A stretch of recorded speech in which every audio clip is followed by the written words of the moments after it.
So I really don't like not cutting my hair like this. I've really gotten bald. Look at that.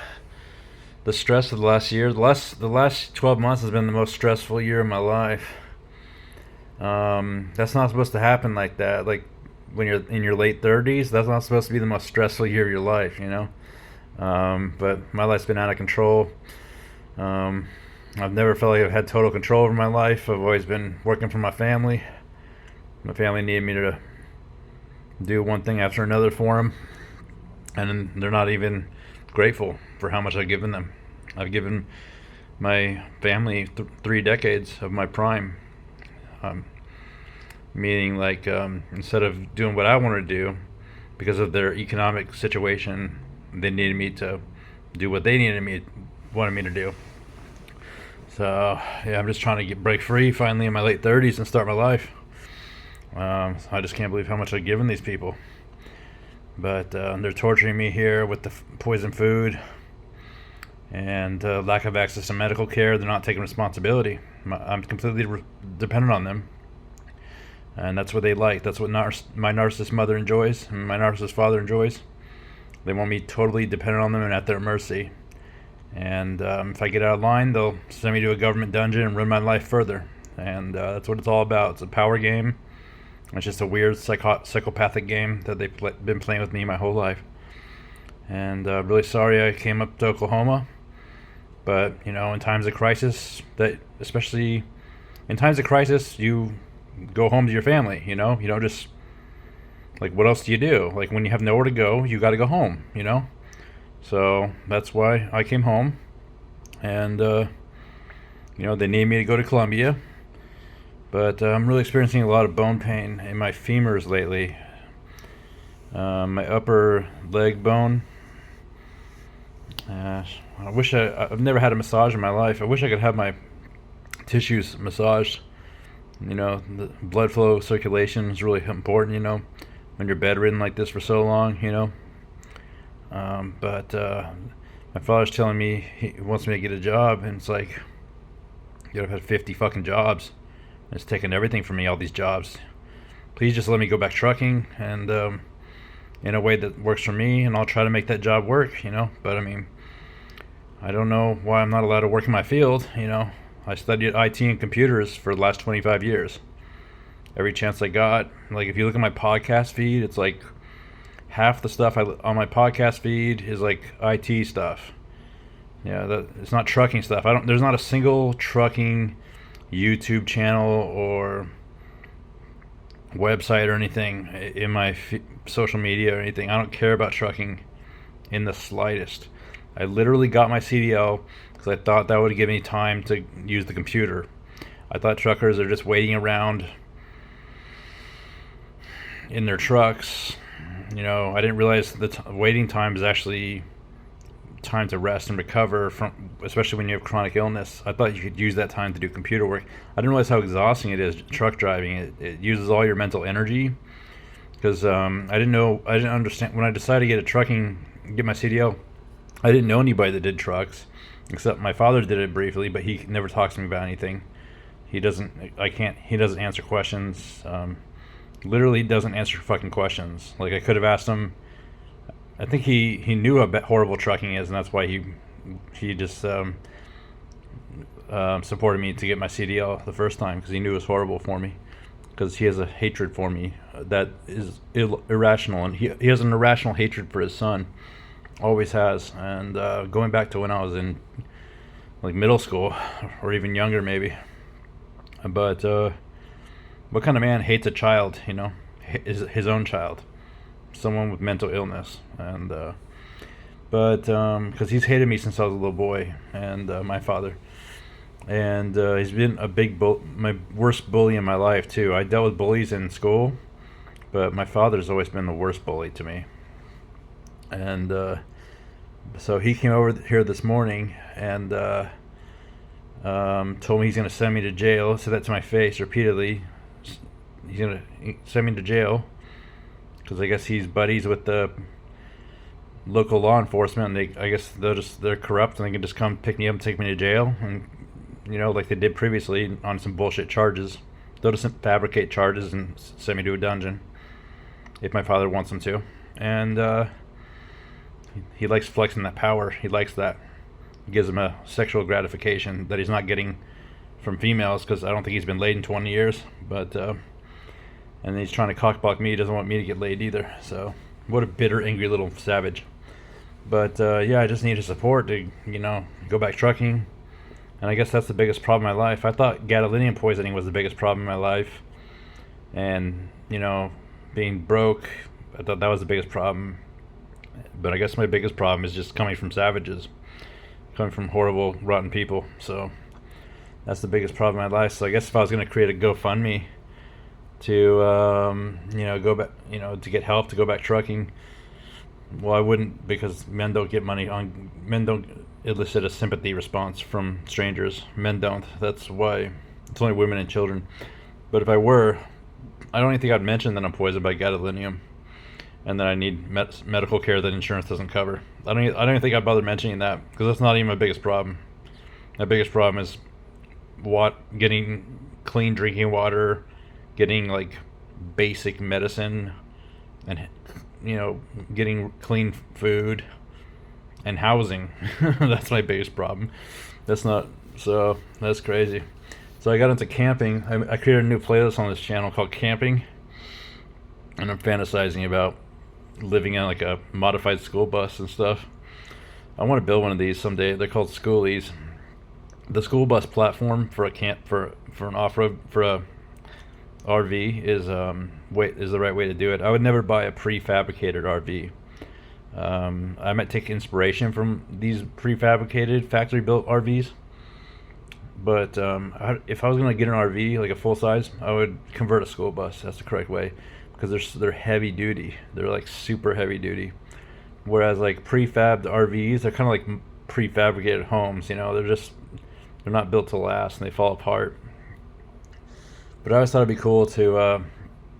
There's this one guy on here named Gordo. If you go to my channel playlist and go to camping, he took a school bus, he chopped the back half off, and he made it like a flatbed.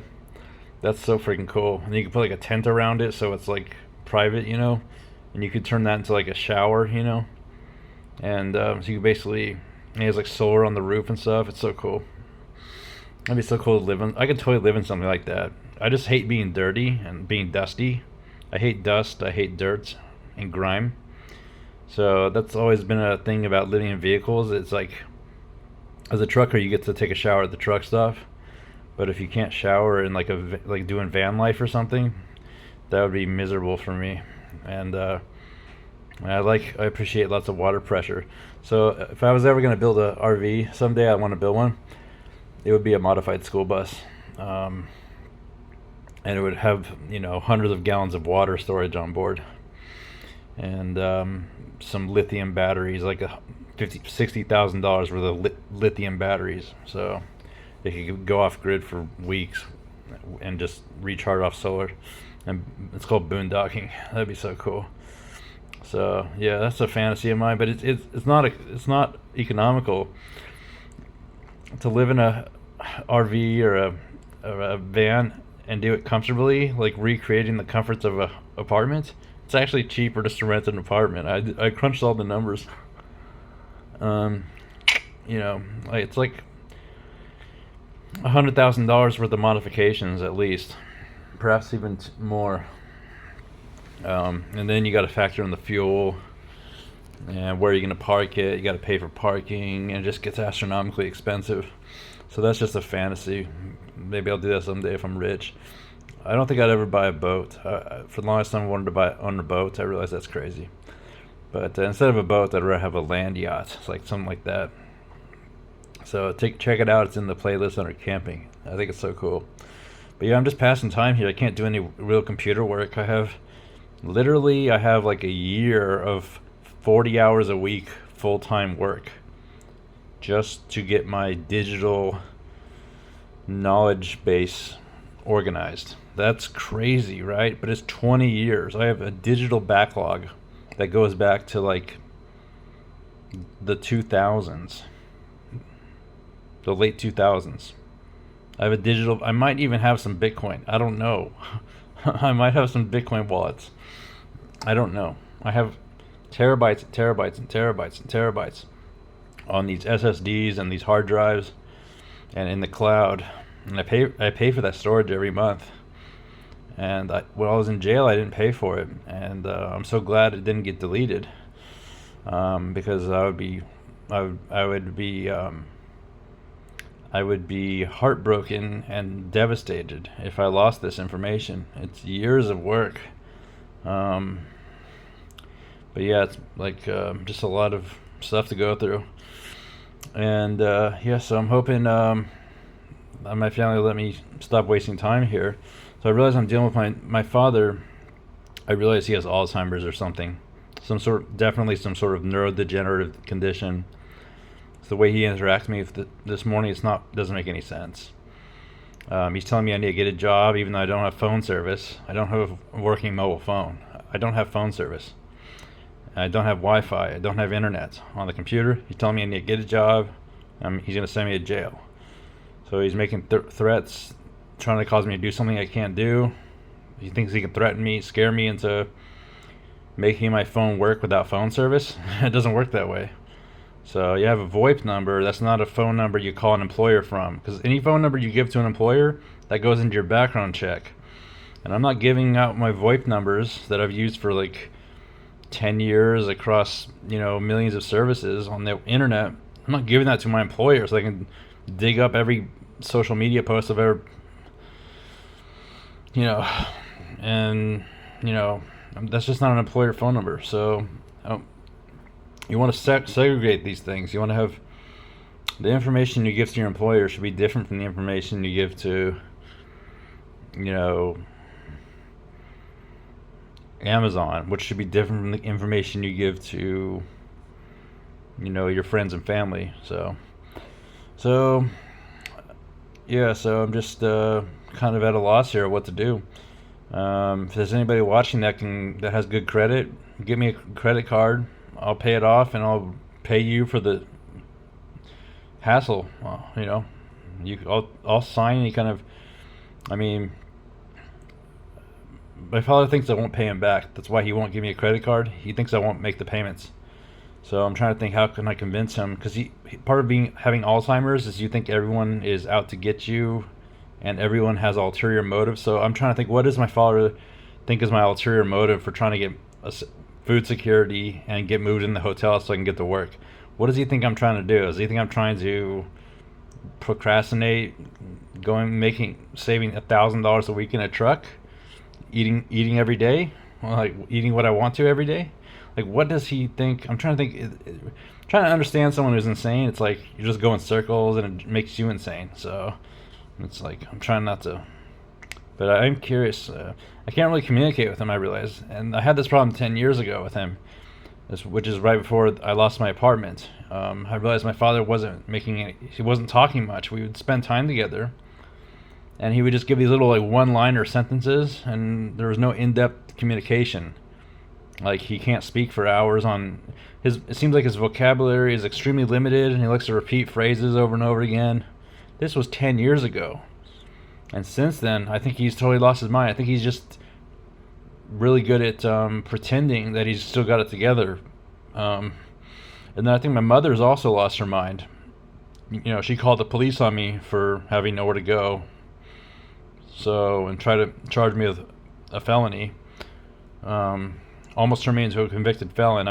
I don't think it would have held up in court. We would have had to go. I guess she wanted to.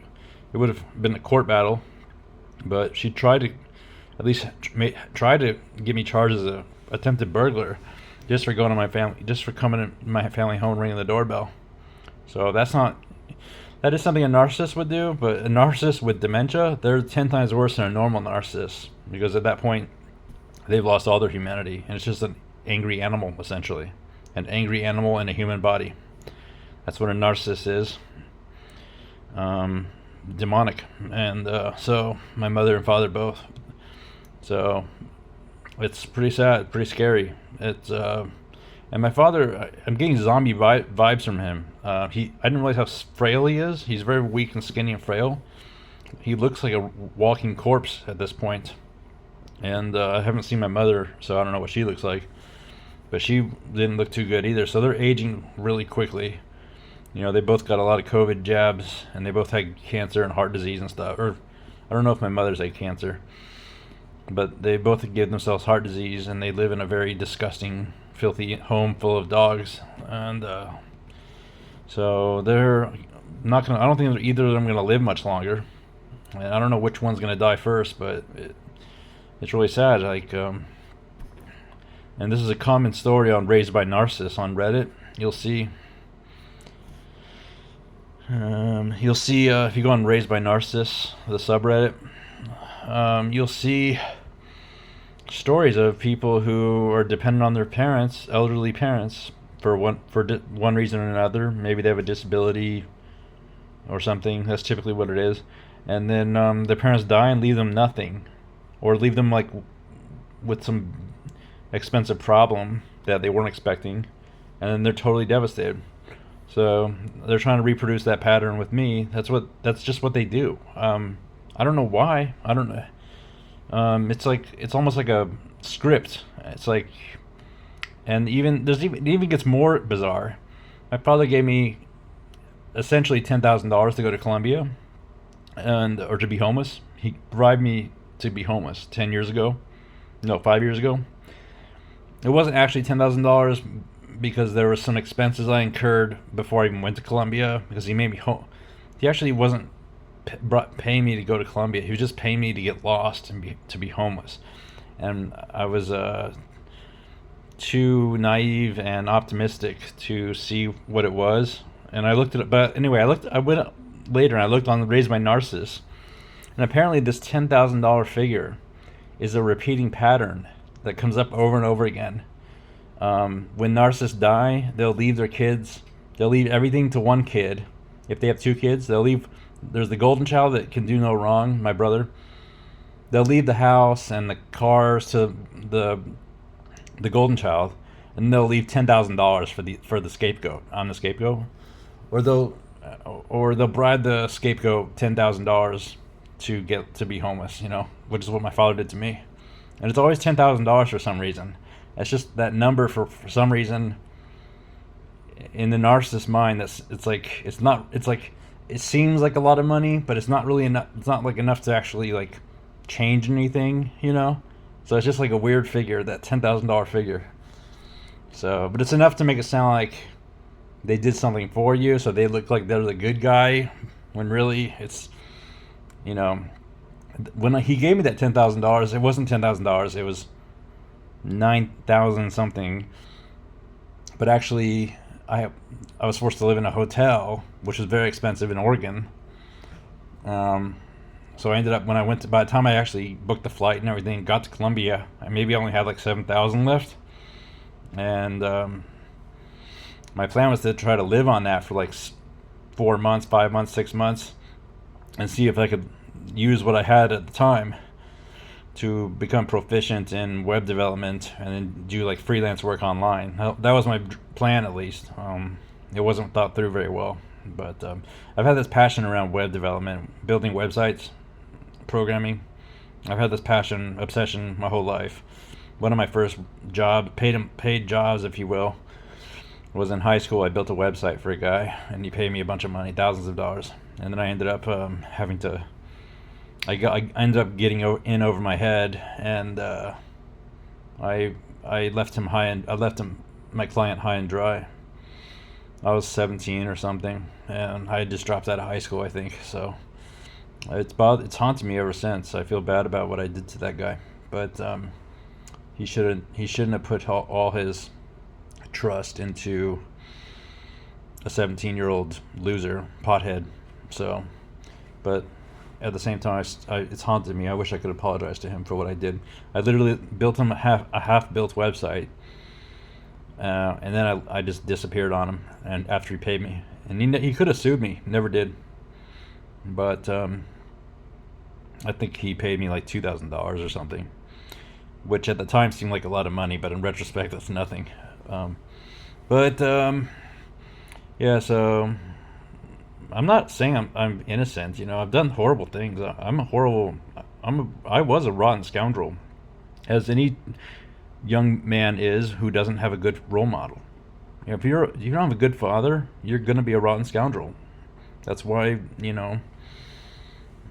But I later, you know, I found Jordan Peterson late in life, but I found Tony Robbins and other people that helped shape me and influence me. And recently, you know, I discovered Christianity, and um, I'm just, I don't know enough about it, but I would like to learn more. And but I'm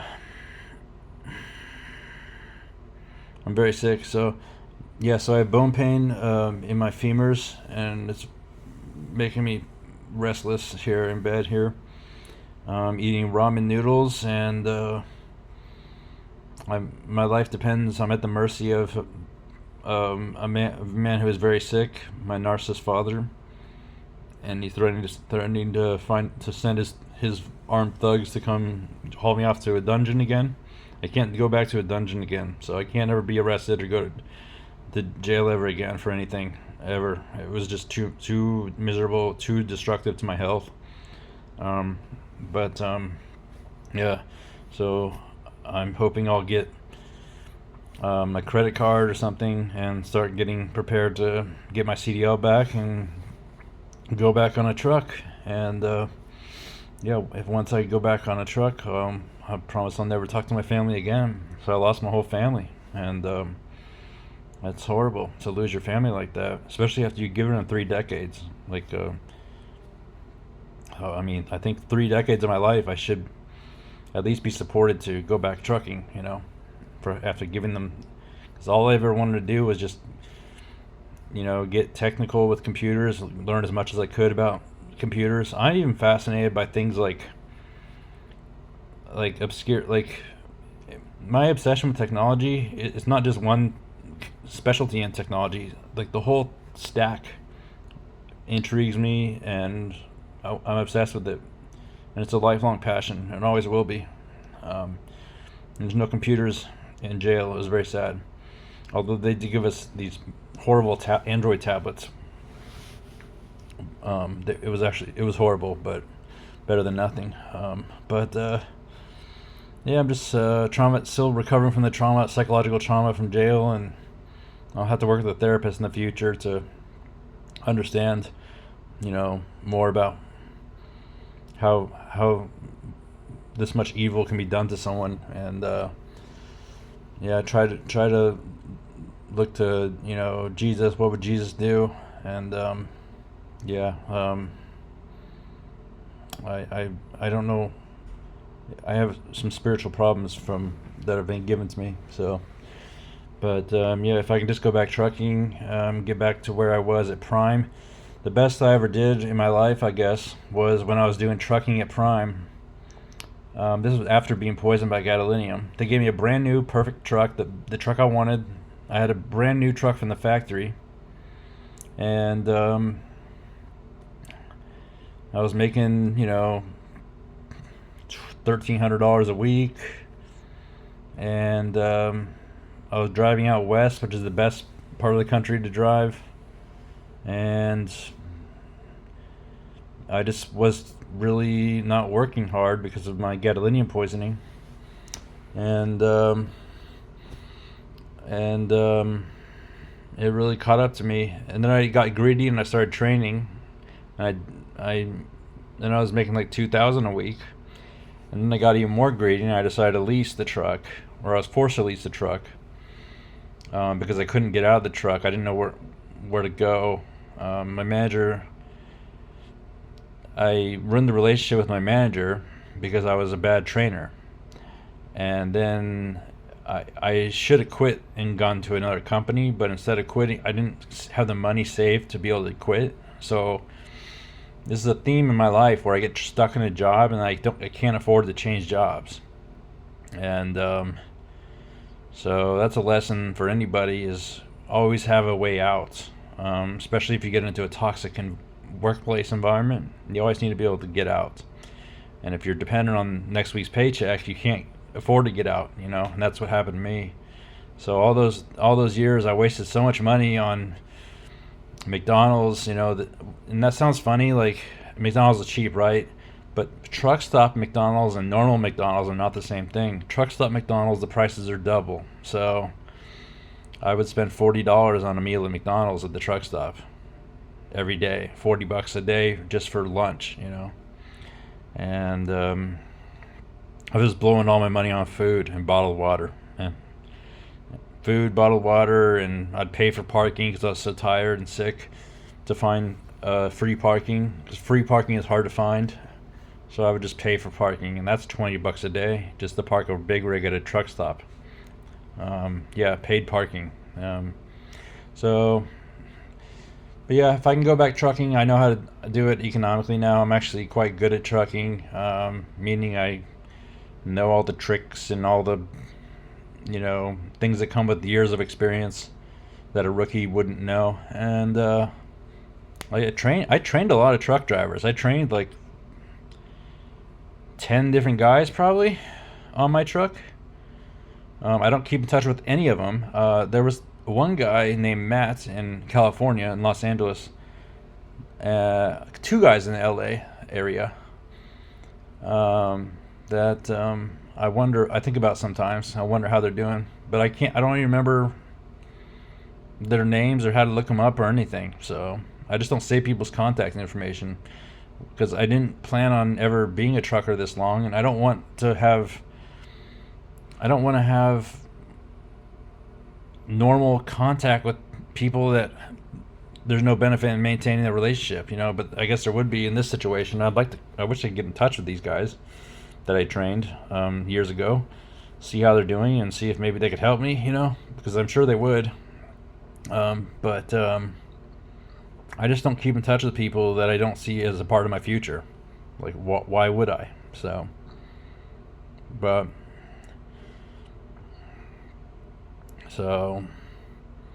that's another lesson. Stay in touch with people, even if you don't see how that relationship could benefit you. You never know, because there's several people I can come to mind right now. I have no way of finding them. I can't find them on the internet. I can't find them on Facebook. I don't know their phone number. I deleted them, and I know they could help me in this situation. I guess they were friends technically, but I always thought my friends are going to be a certain type of people, and they're not truck drivers, So I don't keep in touch with them. But so yeah, I'm looking at this trucking company in Salt Lake City that looks promising. I'm looking at this other company in Dallas, and I can't call them. I don't have a phone number, so I need to get phone service. I need to get moved in the hotel here, so I'm pleading with my family. Please let me get moved into the hotel, and I just need a credit card so I can order stuff to get moved into the hotel, get my phones working, get my IT working, and then I got to get medical care. This dental infection is really driving me mad. I need another course of antibiotics, and every time I do that, it really messes me up. It ruins my gut, and so then I need to order probiotics for that, which is like $80. There's a probiotic called Omnibiotic, which is what I'm going to be using. Omnibiotic. It's a German company, and I heard about it on Bulletproof Radio or Dave Asprey podcast. But so that's what I need to be taking, and I need to be eating a real diet, fix my diet, stop eating ramen. So I need to order equipment, camping equipment, to cook in the hotel room, and then in the truck, the same equipment. And they're not letting me do that, so I'm just at a loss here. But yeah, I promise if I can get back on a truck and do it right and save some money. That was something I was trying to explain to my father. Is he didn't understand. He just thinks that I just need to get back in the truck. He doesn't understand. I won't be able to work a full shift, and then I'll be fired. And then there's only so many trucking companies that meet my criteria in the country. There's only so many trucking companies that offer Freightliners with APUs, refrigerated freight, with terminals in the right locations, with freight lanes and the customers in the right locations. There's only like 5. There's only like 5 trucking companies in the whole country that that meet my requirements for a trucking company. And if I keep burning bridges, Prime was like the best in the nation. I burned that bridge. I owed them money because I leased the truck and then I couldn't drive it. I was too sick. So, and I know if I'd just been eating right and taking the right supplements and if I had just gotten chelation, I know could still be at Prime right now and I'd be very successful. But I didn't know what I know now, so I'm pleading with my family, let me go back trucking, not under your terms, but under my terms. And I promise it'll work out great for me and it'll work out great for them. I promise it'll work out great for everybody. I just need to get a credit card, a 0% interest credit card, and get the equipment I need to go back trucking. And I can save. I really regret not getting my brother into trucking, because my brother asked me about trucking, and I wouldn't recommend trucking to anybody unless you're in a really weird situation like myself. But I regret that because I think it would have been better for my family if my brother had gone trucking as well. So I regret that. I think my brother needs to go become a truck driver. I would never train him, but I don't think he could even get a CDL. I don't know, but I think he might. I don't know, but it's just a bad situation. So I feel like I'm wasting my life. I've given my life to my family, and I just want to start living for me. And they still don't believe that I'm who I say I am. I told my father today, I got to go to college eventually. The type of life that works for me is people that are educated. Like, I don't want, it sounds elitist, but I have difficulty relating to people that aren't educated formally. Even though I'm not formally educated, I feel like I have more education than most people who don't have formal education, and I feel stupid around.